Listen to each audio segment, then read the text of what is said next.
আসসালামু আলাইকুম। নতুন আরেকটি ব্লগে আপনাদের সবাইকে স্বাগতম।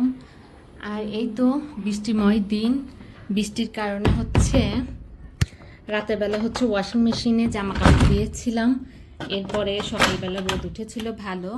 তারপর আমাদের রুমের ব্যালকনিতে তো ভালো রোদ আসে, তাই ওখানে দিয়েছিলাম। বাট বৃষ্টি এসে ওই ব্যালকনিটাই বেশি ভিজেছে। এরপরে তো জামা কাপড় নিয়ে দৌড়াদৌড়ি করা কি আর, এই তো বৃষ্টিতে ভিজে আছে। আর এই তো বাহিরের পরিবেশ।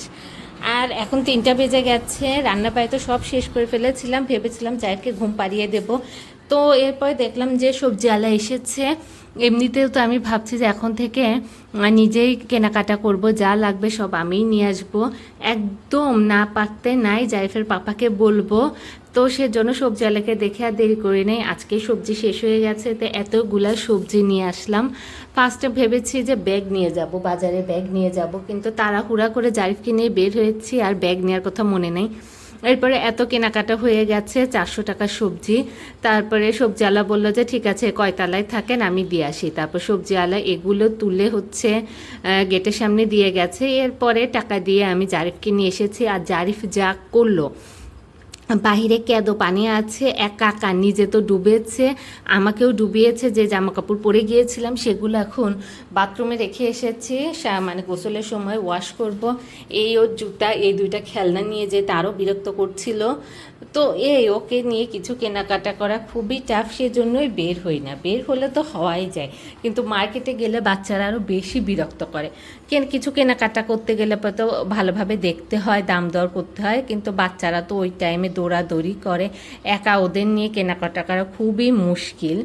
একদম যাদের কেউ নেয় তারা তো বাধ্য হয়ে বের হবে, কারণ প্রয়োজন, চাহিদা তো আর থেমে থাকে না।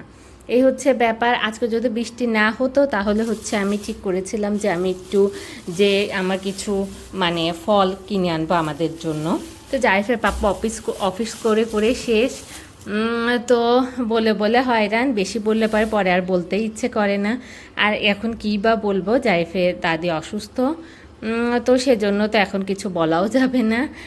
তাই ঠিক আছে, তো এখন ঝটপট এগুলো আমি ফ্রিজে রেখে দিই, দেখি ফ্রিজের সবজির বক্সটাতে এগুলো হবে কি না। আর শাক কিনেছি, অনেক দিন শাক কিনি না, লাল শাক কিনেছি, পুঁই শাক কিনেছি। তো আস্তে আস্তে সব এগুলো অনেক দিন চালাবো, ফ্রিজে রেখে রেখে যেমনই হোক। এগুলা দিয়ে অনেক দিন আর সবজি আনতে বলবো না, সবজি লাগবেও না। এগুলো ঝটপট গুছিয়ে জারিফকে কিছু খাইয়ে ওকে আগে ঘুম পাড়িয়ে দেই, এরপরে বাকি সব কাজ আমার এগুলো পরে সেরে নিব।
তো আমার ফ্রিজ তো সবজিতে ফুল হয়ে গেছে, থাক পরে আবার গুছিয়ে রাখবো, আপাতত এইভাবেই রাখি।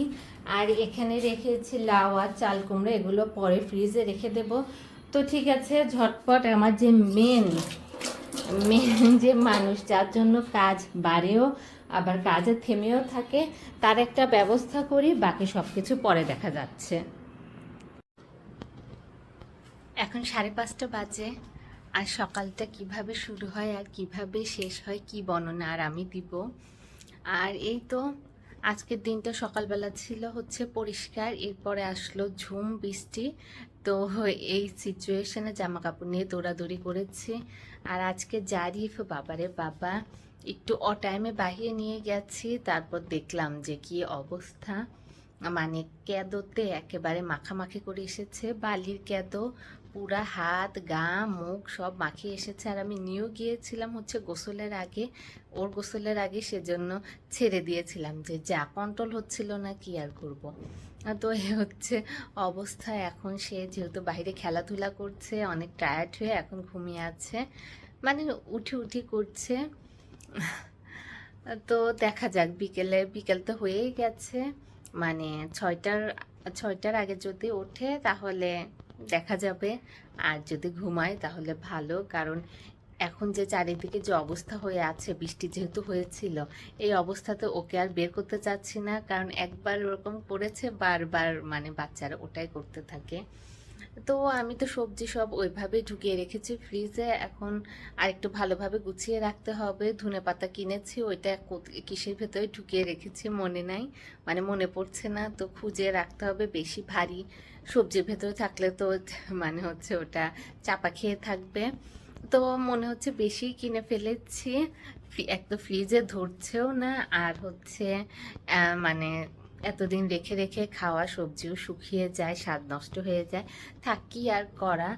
মানে মানে হচ্ছে সবজিওয়ালাও নিয়মিত আসে না, আর আসলে পরে এমন টাইমে আসে হয়তো যখন আমি নামতে পারবো না, আমার অন্য কাজ থাকে, সেজন্য নিয়েই নিয়েছি, থাক সমস্যা নেই। আর জারিফের পাপা হচ্ছে হসপিটালে গিয়েছে, জারিফের দাদি আপু হচ্ছে, মানে জারিফের দাদি আপা একটু অসুস্থ, ওনারা এসেছিল হচ্ছে পরশুদিন এসেছিল, কালকে হচ্ছে ডক্টর দেখানোর জন্য গিয়েছিল। ডক্টর তখনই দেখে ভর্তি করে নিয়েছিল, এরপরে হচ্ছে যা ট্রিটমেন্ট সেটা দিয়েছে, আলহামদুলিল্লাহ এখন ভালো আছে, তার হার্টে 2টা রিং পরানো হয়েছে। তো জাইফের পাপা যেহেতু অফিস আছে আর আমাদের বাসাটাও দূরে, তো সেজন্য হচ্ছে উনি আজকে ছুটি নিয়েছে, সারাদিন উনি আছে, আর রাতে হয়তো বড় ভাইয়া এসে থাকবে। এভাবে 2 দিন থাকতে হবে, আজকে তো চলে গেল, কালকে আর একদিন থাকবে। আর আজকে হচ্ছে আমার আম্মু আব্বু দেখতে গিয়েছে জারিফের দাদি আপাকে। তো কথা হয়নি, কারোর সাথে আমার কথা হয়নি।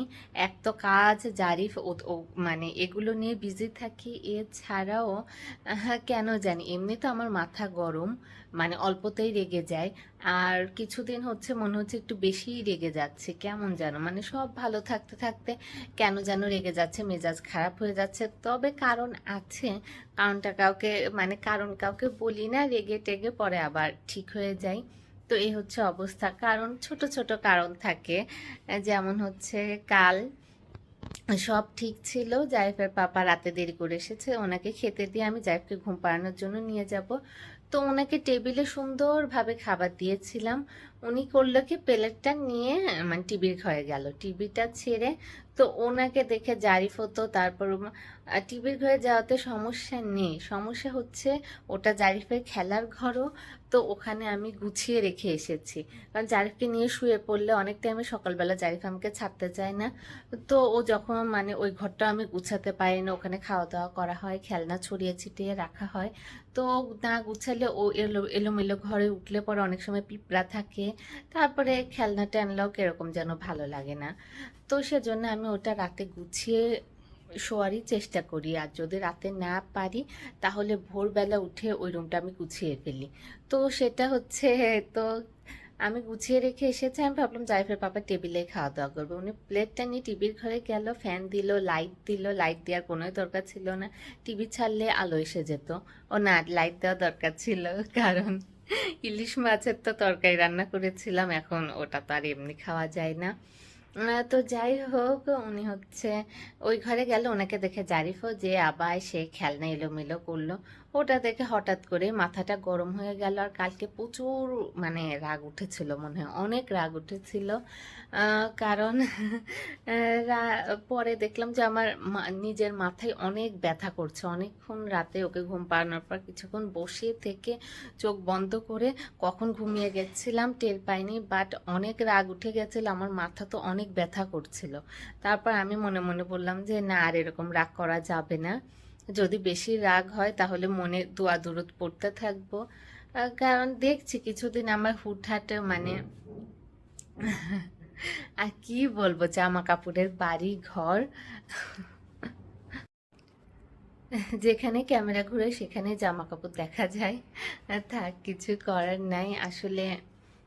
বৃষ্টিতে যদি বারান্দাতে বৃষ্টির পানি আসে তাহলে তো জামা কাপড় এদিক ওইদিক দিয়েই রাখতে হবে।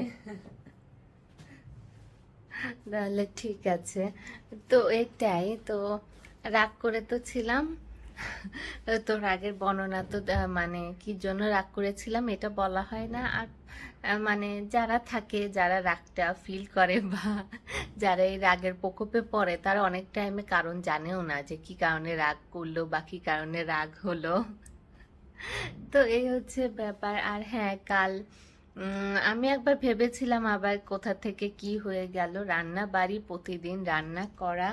তো ইলিশ মাছের তরকারি উনি এসেই বলল যে এটা হচ্ছে ইলিশ মাছ পেঁয়াজ দিয়ে রান্না আমার মানে পেঁয়াজ দিয়ে রান্না করে, পেঁয়াজ দিয়ে রান্না করলে অনেক ভালো লাগে। তো তো আমি তো জানি পেঁয়াজ দিয়ে রান্না করলে ভালো লাগে। তারপর আমি বললাম যে যা রান্না করেছে সেটাই খাও, কোনো সাজেশন দিতে এসো না, যেভাবে রান্না করেছো ওইভাবে খেয়ে নাও। কারণ রান্না হয়েই গেছে, এখন শুনেই বা আমি কি করব। তো ওনার পেঁয়াজের বর্ণনা শুনে আজকে ইলিশ মাছ রান্না করি নাই, বাটে ডিম ভুনা করেছি। অনেকগুলো পেঁয়াজ দিয়ে টমেটো দিয়ে ডিম ভুনা করেছি। তারপর হচ্ছে পেঁপে ভাজি করেছি। তারপর হচ্ছে ঘন করে ডাল রান্না করেছি। সব তো রেডি, না আমি এখনো খেয়েছি না জারিফ, না জারিফের পাপা তো নাই, সো কেউ খাই নাই, বাট রান্না করে টেবিলে সাজিয়ে রেখেছি। দেখা যাক উনি খেয়ে আসে না এসে খাই, দেখা যাক। আর আম্মু হচ্ছে হসপিটালে গিয়েছে, আম্মু আব্বু ওনারাও নাকি রান্না বাড়ি করে নিয়ে যাওয়ার কথা। এখনো যেহেতু কথা হয়নি, রান্না তো অবশ্যই আম্মু করে নিয়ে গেছে। তো কি কি রান্না করে নিয়ে গেছে কিছু শোনা হয়নি, কারণ কারোর সাথে কথা হয়নি। আব্বু ফোন দিয়েছিল যখন আমি দুপুরে রান্না করছিলাম, তাই আব্বুকে আর ফোন ব্যাকও করা হয়নি। এখন দেখি ফোন ব্যাক করি, না হয় চুপি চুপি যে আগে খেয়ে নিই, এরপরে বাকি সবার সাথে কথা হবে। তো বর্তমান অবস্থা এটাই। তো এই চলছে এগুলো নিয়ে। আর কি বলবো, মাঝে মাঝে কেমন যেন মানে কন্ট্রোলহীন রাগ হয়ে যায়, আবার মানে খুব তাড়াতাড়ি রাগ উঠে যায়, আবার খুব তাড়াতাড়ি রাগ নেমেও যায়। কিন্তু অনেক সময় আমার রাগ নেমে গেছে বা রাগ কমে গেছে অনেক টাইমে, তাও উড়ে উড়ে কোথা থেকে অভিমান চলে আসে, তাও মুখ ফুলিয়ে রাখি। কিন্তু সত্যি বলতে রাগ আমার নেমে গেছে, কিন্তু ওই প্রকাশ হয় না। তো এই হচ্ছে ব্যাপার। আর হ্যাঁ, এই ব্যাপার ব্যাপার কথাটা আমি অনেক বলি আসলে, যখন কোনো কথা খুঁজে পাই না এখন কি শেয়ার করার ছিল বা কি বলবো, এই গ্যাপটাতে আবার ক্যামেরা বন্ধ করব বা ক্যামেরা ছেড়েই বা কি করব, তো ওই শূন্যস্থান পূরণ করার জন্য বারবার এ হচ্ছে ব্যাপার এ হচ্ছে ব্যাপার চলে আসে। আর সত্যি বলতে আমি এখানে যতটা কথা বলছি, বাস্তবে আমি খুবই কম কথা বলি, অনেক অল্প কথা বলি। একটা ফোন এসেছে, বাট এটা হচ্ছে অন্য কারো ফোন না, মানে মোবাইলের অফিস থেকে বা সিমের অফিস থেকে যেরকম ফোন আসে ওনারা টাইমে স্মরণ করতে থাকে, তো ওরকম একটা ফোন এসেছিল, যাই হোক কেটে দিয়েছি। তো ঠিক আছে, তো যে খাওয়া দাওয়া করে নেই, আর জারি ফুটলে কি করি। তবে আজকে এই সবজি কিনেছি, এতটুকু এনাফ। যদি না আমি তো এলাকার দোকান থেকে আরো কিছু কেনাকাটা করব, ডিম আছে আরো, দেখি ঘোরাঘুরি অনেক অনেক কিছু খুঁজবো যে ওই দোকানে কি কি পাওয়া যায়, এমনি চোখে দেখা যায় না, চাইলে পরে বের করে দেয়। তো ওরকম কিছু দেখবো, কিছু কেনাকাটা আছে। এছাড়াও আরো একদিন ট্রাই করব যে এই কলোনিটা পার করে সামনে যাব, সামনে যে আরো কিছু সুপার শপ, তারপরে হচ্ছে আরো অনেক কিছু বাজার সদাই করব, যেটা নিজে নিজেই করব। কাউকে বলবো না যে এইটা আনো ওইটা আনো, নিজেই কেনাকাটা করে বসে থাকবো। তো ঠিক আছে, তাহলে ওদিকে যাই, বেশি কথা বললে আবার জারিফ উঠে যাবে। এখন একটু ভাত খেয়ে নেব, সেজন্য প্লেটে ভাত নিয়ে এসেছি। আর এই হচ্ছে আমার পেঁপে ভাজি, আর এই তো পেঁয়াজ আর টমেটো দিয়ে ডিম ভুনা করেছি। মানে এখানে আসার পর এই ফার্স্ট অনেক পেঁয়াজ ইউজ করেছি, কারণ বড় বড় পেঁয়াজ ছিল, তাই মানে কাটতে কষ্ট হয়নি, তাই এরকম ভুনা করে নিয়েছি। আর এখানে আছে ঘন ডাল, কিছু বাইরে রেখেছি, কিছু ফ্রিজে রেখে দিয়েছি। এই হচ্ছে আমার আজকের রান্নাবাড়ি আর আজকের খাবার। তাহলে ঠিক আছে, ঝটপট প্লেটে তুলে নিয়ে খাবারগুলো খেয়ে নিই। 10টা বেজে গেছে, আর এদিকে কিছু মাছ নিয়ে এসেছে, মাছ নাকি কেটে এনেছে, রুই মাছ আর পাবদা মাছ। তো ভাবছি খুলবো না, আগে জাইফের পাপা এসেছে, ওনাকে হচ্ছে রাতের খাবারটা দিয়ে এরপরে এটা খুলে ধুয়ে এই যে প্যাকিং করে রাখবো।